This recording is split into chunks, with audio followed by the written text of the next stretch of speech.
Shalom. Perkenalkan, nama saya Adam Depadian. Saya mahasiswa Universitas Kristen Indonesia Toraja, Fakultas Teologi. Tujuan pembuatan video ini adalah untuk memenuhi tugas akhir mata kuliah Dogmatika 4. Pada kesempatan ini saya akan menyampaikan bagaimana kita sebagai gereja lebih mengutamakan kaum miskin untuk melayani mereka dengan setulus hati. Alkitab mempersaksikan bahwa orang miskin akan selalu ada di tempat di mana kita hidup. Demikian juga Yesus menegaskan bahwa orang miskin akan selalu ada bersama-sama dengan kita. Dalam Matius 26 ayat 11 dikatakan, "Karena orang-orang miskin selalu ada padamu, tetapi aku tidak akan selalu bersama-sama kamu."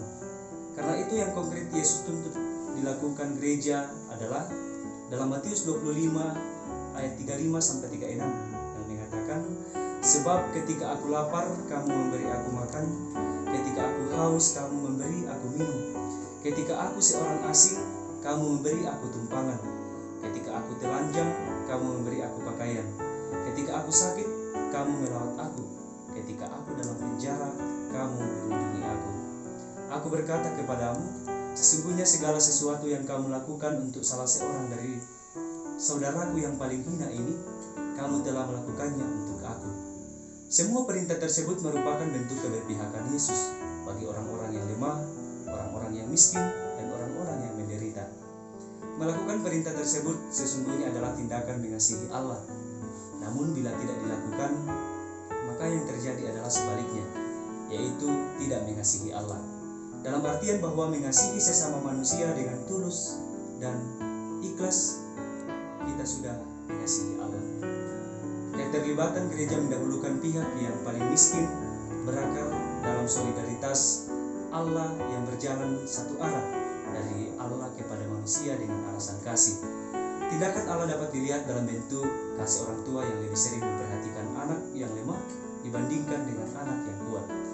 Sikap mendahulukan juga dapat dilihat pada Rasul Paulus tentang persekutuan di dalam Kristus sebagai tubuh yang terdiri dari bermacam-macam anggota. Di antara anggota ada yang elok dan terhormat, dan ada juga yang tidak. Yang umum terjadi dalam kehidupan manusia adalah di antara kaum miskin itu ada kaum perempuan dan anak-anak yang harus menanggung beban ganda kemiskinan. Dalam konteks Alkitab, perempuan dan anak adalah warga masyarakat terendah. Dalam Kejadian 3 ayat 20 dikatakan, manusia itu memberi nama Hawa kepada istrinya, sebab dialah yang menjadi ibu semua yang hidup. Pengistimewaan kaum perempuan adalah penting, karena perempuan adalah simbol kehidupan, sebab perempuan adalah ibu dari semua yang hidup. Oleh karena itu, sebagai warga gereja yang telah terpanggil dalam Kristus Yesus, kita harus lebih memprioritaskan orang-orang yang lebih membutuhkan pertolongan dengan memberikan perhatian yang penuh, dengan tulus dan ikhlas, karena hal ini merupakan cara untuk mengasihi Allah.